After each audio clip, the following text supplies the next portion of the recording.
Hello friends, welcome to back my YouTube channel. ಎಲ್ಲರೂ ಹೇಗಿದ್ದೀರಾ? ಚೆನ್ನಾಗಿದ್ದೀರಾ ಅನ್ಕೊಂಡಿದ್ದೀನಿ. ನಾನು ಕೂಡ ಚೆನ್ನಾಗಿದ್ದೀನಿ. ಬನ್ನಿ ಇವತ್ತಿನ ವಿಡಿಯೋ ಸ್ಟಾರ್ಟ್ ಮಾಡೋಣ. ಇವತ್ತಿನ ವಿಡಿಯೋದಲ್ಲಿ ನಾನು ನಿಮ್ಗೆ ಶೇರ್ ಮಾಡ್ತಾ ಇದ್ದೀನಿ ಧನಿಯಾ ಪುಡಿ ಮಾಡೋದು ಮತ್ತೆ ಸಾಂಬಾರ್ ಪುಡಿ ಮಾಡೋದನ್ನ ಹೇಗೆ ಮಾಡೋದನ್ನ ಅನ್ನೋದನ್ನ ಶೇರ್ ಮಾಡ್ತಾ ಇದ್ದೀನಿ.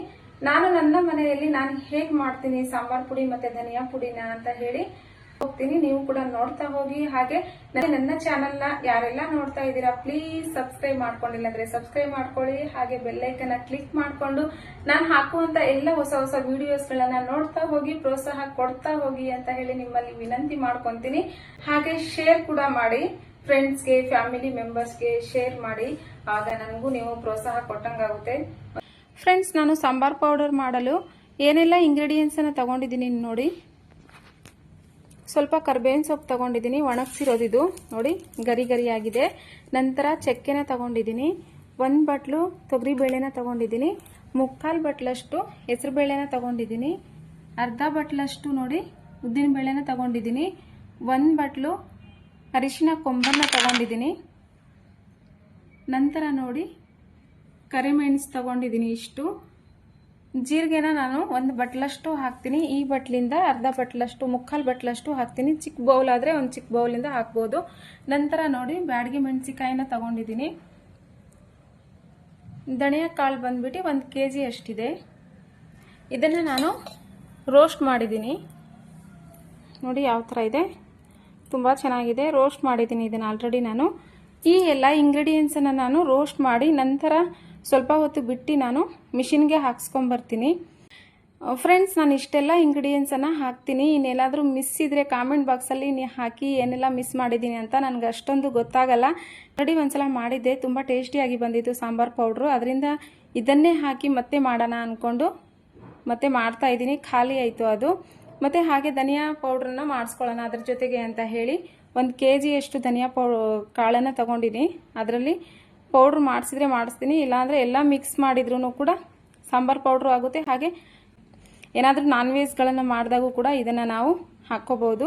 ಆ ಥರ ಇರುತ್ತೆ. ಎಲ್ಲದಕ್ಕೂ ಆಗುವಂತಹ ಸಾಂಬಾರ್ ಪೌಡ್ರನ್ನು ನಾನು ಮಾಡ್ತಾ ಇದ್ದೀನಿ. ನಾನೇನಾದರೂ ಮಿಸ್ಟೇಕ್ ಮಾಡಿದರೆ ದಯವಿಟ್ಟು ಕ್ಷಮಿಸಿ. ಹಾಗೆ ಏನೆಲ್ಲ ಮಿಸ್ ಮಾಡಿದ್ದೀನಿ ಅನ್ನೋದನ್ನು ಕಾಮೆಂಟ್ ಬಾಕ್ಸಲ್ಲಿ ಕಾಮೆಂಟ್ ಮಾಡೋದು ಮಾತ್ರ ಮರಿಬೇಡಿ, ಓಕೆನಾ? ಇಷ್ಟೆಲ್ಲ ಹಾಕಿದ್ದೀನಿ. ಇಷ್ಟೆಲ್ಲವನ್ನು ನಾನು ಒಂದ್ಸಲ ರೋಸ್ಟ್ ಮಾಡಿ ನಂತರ ನಾನು ಮಿಷಿನ್ಗೆ ಹಾಕಿಸ್ತೀನಿ. ಫ್ರೆಂಡ್ಸ್, ಅರಿಶಿನವನ್ನು ಸ್ವಲ್ಪ ತುಂಡಾಗಿ ಮಾಡ್ಕೊತೀನಿ. ಮಿಷಿನಲ್ಲಿ ಫುಲ್ ಹಾಕಿದರೆ ಬರಲ್ಲ ಅಲ್ವಾ.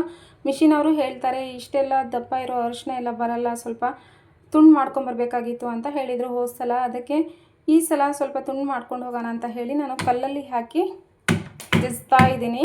ತುಂಡಾಗಿ ಮಾಡ್ಕೊತೀನಿ, ಸ್ವಲ್ಪ ಸಣ್ಣ ಸಣ್ಣ ತುಂಡುಗಳನ್ನಾಗಿ ಮಾಡ್ಕೊತೀನಿ.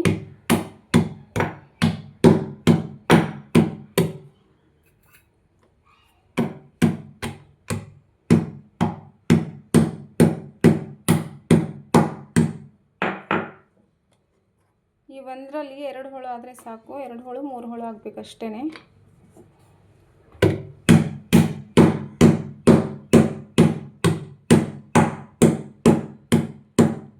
ಎಲ್ಲ ಮಿಕ್ಸ್ ಮಾಡಿ ಇಟ್ಬಿಟ್ರೆ ಸಾಯಂಕಾಲ ಹೋಗಿ ಮಿಷಿನಲ್ಲಿ ಹಾಕ್ಸ್ಕೊಂಬಂದ್ಬಿಡ್ಬೋದು.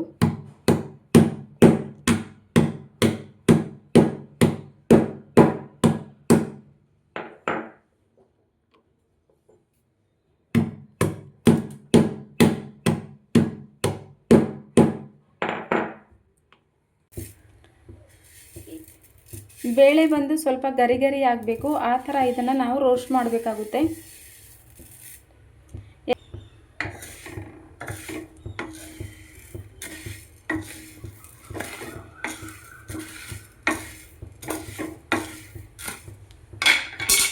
ಎಲ್ಲವನ್ನು ಕೂಡ ರೋಸ್ಟ್ ಮಾಡ್ತಾ ಇದ್ದೀನಿ, ಎಲ್ಲ ಮಿಕ್ಸ್ ಮಾಡಿದ್ದೀನಿ ನೋಡಿ. ಎಲ್ಲವನ್ನು ಕೂಡ ರೋಸ್ಟ್ ಮಾಡಿ ಇಟ್ಟಿದ್ದೀನಿ, ಇನ್ನು ಬಿಸಿ ಬಿಸಿಯಾಗಿ ಹಾಗೆ ಇದೆ. ನಂತರ ನೋಡಿ ಕರ್ಬೇವಿನ ಸೊಪ್ಪು ಮತ್ತು ಚಕ್ಕೆನೂ ಕೂಡ ನಾನು ರೋಸ್ಟ್ ಮಾಡ್ತಾ ಇದ್ದೀನಿ. ಎಲ್ಲವೂ ಗರಿ ಗರಿ ಆಗಿದ್ರೆ ಪೌಡ್ರು ನೈಸಾಗಿ ಬರುತ್ತೆ ಮತ್ತು ಟೇಸ್ಟಿಯಾಗಿರುತ್ತೆ. ಇಲ್ಲಾಂದರೆ ಉದುರು ಬಂದುಬಿಡುತ್ತೆ, ಅಷ್ಟೊಂದು ಚೆನ್ನಾಗಿರಲ್ಲ. ಮತ್ತು ಅದನ್ನು ತೊಗೊಂಬಂದ್ಬಿಟ್ಟು ನಾವು ಇಲ್ಲಿ ಜರಡಿ ಹಿಡ್ಕೊತ ಕೂತ್ಕೊಂಡ್ರೆ ಸರಿ ಇರಲ್ಲ ಅಂತ ಹೇಳಿ, ನೈಸಾಗಿ ಬರಬೇಕು ಅಂತ ಅಂದರೆ ಎಲ್ಲವನ್ನು ಕೂಡ ನಾವು ನೀಟಾಗಿ ರೋಸ್ಟ್ ಮಾಡಿರಬೇಕು. ಸುಟ್ಟೋಗಿರಬಾರ್ದು, ಹಾಗೆ ಗರಿ ಗರಿ ಆಗಬೇಕು, ಹಾಗೆ ರೋಸ್ಟ್ ಮಾಡ್ಕೊಂಡಿರಬೇಕಾಗುತ್ತೆ. ನೋಡಿದ್ರಲ್ವಾ ಫ್ರೆಂಡ್ಸ್, ನಮ್ಮ ಮನೆಯಲ್ಲಿ ನಾನು ಸಾಂಬಾರ್ ಪೌಡರ್ ಮಾಡಲಿಕ್ಕೆ ಹೇಗೆಲ್ಲ ಇಂಗ್ರೀಡಿಯೆಂಟ್ಸ್ಗಳನ್ನು ಯೂಸ್ ಮಾಡ್ತೀನಿ ಅನ್ನೋದನ್ನು, ಏನಾದರೂ ಮಿಸ್ಟೇಕ್ ಮಾಡಿದರೆ ಏನೆಲ್ಲ ಹಾಕ್ಬೋದು ಅನ್ನೋದನ್ನು ನೀವು ಕಾಮೆಂಟ್ ಬಾಕ್ಸಲ್ಲಿ ಕಾಮೆಂಟ್ ಮಾಡಿರಿ, ಓಕೆನಾ? Okay friends, bye. Thank you so much. ನನ್ನ ವಿಡಿಯೋನ ಎಂಡ್ವರೆಗೂ ಯಾರೆಲ್ಲ ನೋಡಿದ್ದೀರಾ ತುಂಬ ಹೃದಯದ ಧನ್ಯವಾದಗಳನ್ನು ಹೇಳುತ್ತಾ ಇವತ್ತಿನ ವಿಡಿಯೋನ ಎಂಡ್ ಮಾಡ್ತಾ ಇದ್ದೀನಿ. ಮತ್ತೆ ನಾಳೆ ವಿಡಿಯೋದಲ್ಲಿ ಸಿಗ್ತೀನಿ. ಬಾಯ್.